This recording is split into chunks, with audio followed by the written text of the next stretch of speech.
একটা বাংলা অনুবাদ আছে, সাজে নারী সুন্দর আর রঙে ঘর সুন্দর। বিউটি পার্লারে যেমন টাকা খরচ, রঙে এরকম টাকা খরচ। যত টাকা খরচ তত সুন্দর। আসসালামু আলাইকুম, welcome back to my new video. আশা করি আপনারা সকলেই ভালো আছেন। আমি অনেকটা ভালো আছি।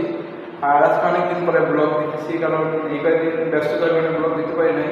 আজকের থেকে ইনশাআল্লাহ রেগুলার ব্লগ দিতে পারি। যে গাইস এখন দাঁড়িয়েছি আমরা দোতলার সিঁড়িঘর, এটা সিঁড়িঘর, এটা দোতলা রুম, এই রুম আর এই রুম, দুইটা রুম।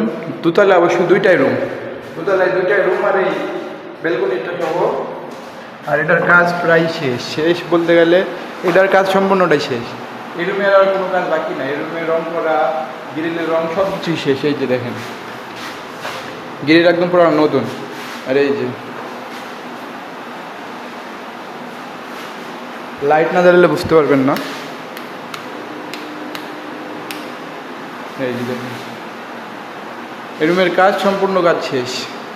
এই রুমের সম্পূর্ণ কাজ শেষ। গ্রিলের কাজ, সিলিংয়ের কাজ, ওয়ালের সব জায়গায় রং করা, যেখানে যেখানে রঙের প্রয়োজন সব জায়গায় কাজ শেষ। আর বাইরে বলতে গেলে বাইরে লাইটগুলো অফ করে দেই, অযথা লাইট জ্বালায় রাখা ভালো না। আর এই বাইরে এটার কাজও শেষ, এই জায়গায় এটার কাজও শেষ। আর বাদ থাকলো এই রুমটা। এই রুমে এখন এই রুমে তো ওই আগের রুমে তো 2 টান দিয়েছি, 2 টান দিয়ে ঘষা মাজা করে সব কিছু কমপ্লিট। কিন্তু এই রুমে 1 টান দেওয়ার পরে আবার পুটিং মারা লাগছে। এই যে এই রুমে 1 টান দিয়েছি, দেওয়ার পরে আবার পুটিং মারা লাগছে। এই পুটিংটা শুকাইছে, এখন শুকানোর পরে এটারে আবার ঘষতে হইব, ঘষার পরে এটারে রং মারতে হইব, যেটা আর কি 2 টান বলে। এটাতে কোনো 2 টান দেওয়া হয় নাই, 2 টান দিতে হইব। আর এই যে সিলিং অবশ্যই ভালোই আছে, কিন্তু ওয়ালের একটু সমস্যার কারণে ওয়ালে জায়গায় জায়গায় ড্যাম, যার কারণে আবার পুলিং করা লাগছে। পুলিং করে আবার বসে পরে আবার 2টো টান দেওয়া লাগবে, এটাই হচ্ছে কাজ। আর ঠিক কয়েকদিন কাজ ব্লগ দিতে পারি নাই, আজকের থেকে ইনশাল্লাহ প্রতিদিন ব্লগ আসবে। গাইস আমার কাজ হচ্ছে এখন যেখানে যেখানে পুটিং মারছে ওখানে আমি ঘুষা পরিষ্কার করতে বলছে।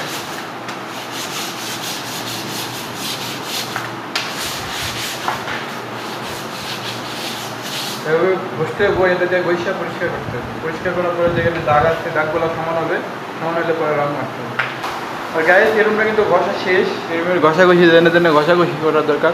ঘষাঘষি শেষ, এখন কি হচ্ছে ঝাড়ু দিয়ে বাড়ি মারি দিতে হবে। যে দাগগুলো পড়ছে ওগুলো ঝাড়ু দিয়ে পরিষ্কার করে, কিন্তু ফাইনালি ঘষা শেষ, আর ঘষা লাগবে না। আপাতত একটা ঝাড়ু দিয়ে বাড়ি মেরে দিলাম, বাড়ি মেরে দিলে এখন ক্লিয়ার। এবার বাইরের কাজ, বাইরের আজকে ওয়েদারটা খুব সুন্দর একটা ওয়েদার। এই জায়গায় আর এই জায়গায় ভাই দেখলাম একটা জিনিস, একদিন বৃষ্টি রোদ হলে 2 দিন বৃষ্টি হয়, সমানে বৃষ্টি হয়। মানে এই জায়গার আবহাওয়া খুবই একটা খারাপ আবহাওয়া। আর এই যে আমাদের বিল্ডিংয়ের দৃশ্য, আমরা কাজ করতেছি দোতলায়। আর এই যে নিচতলা, দোতলায় কাজ শেষ হয়ে যাবে আজকে। তো দোতলায় কাজ শেষ হলে কালকের থেকে আবার নিচতলায় কাজ করবে। গায়ে কাজ করতে মারছো 1 ঘন্টা কি 1.5 ঘন্টা, মাত্র 1.5 ঘন্টা কাজ করে শরীরের অবস্থা দেখেন একবারে সাদা হয়ে গেছে ভাই, অবস্থা খুবই খারাপ। এই লাইন পুটিংয়ের কাম করলে, ঘষাঘষি করলে এমন হয় পুরো শরীর সাদা হয়ে গেছে, হাতের অবস্থা করে। আর গাইস ব্রাশ মারার কাজ কিন্তু শেষ, এখন রুমের রোলার মারতে হবে। রোলার তো আমি মারি না, মিস্ত্রি সাহেব মারে। এই যে রোলার মারতেছে। আর রুমে যত খরচ করবেন তত সুন্দর ভাই। এই যে দেখেন কি পুরান ওয়াল ছিল, কত সুন্দর হয়ে গেছে এখন। টাকা খরচ করলেই সুন্দর হইব, খালি খরচ। বিল্ডিং বাড়িতে খরচের শেষ নাই। একটা বাংলা অনুবাদ আছে, সাজে নারী সুন্দর আর রঙে ঘর সুন্দর। বিউটি পার্লারে যেমন টাকা খরচ, রঙে এরকম টাকা খরচ। যত টাকা খরচ তত সুন্দর।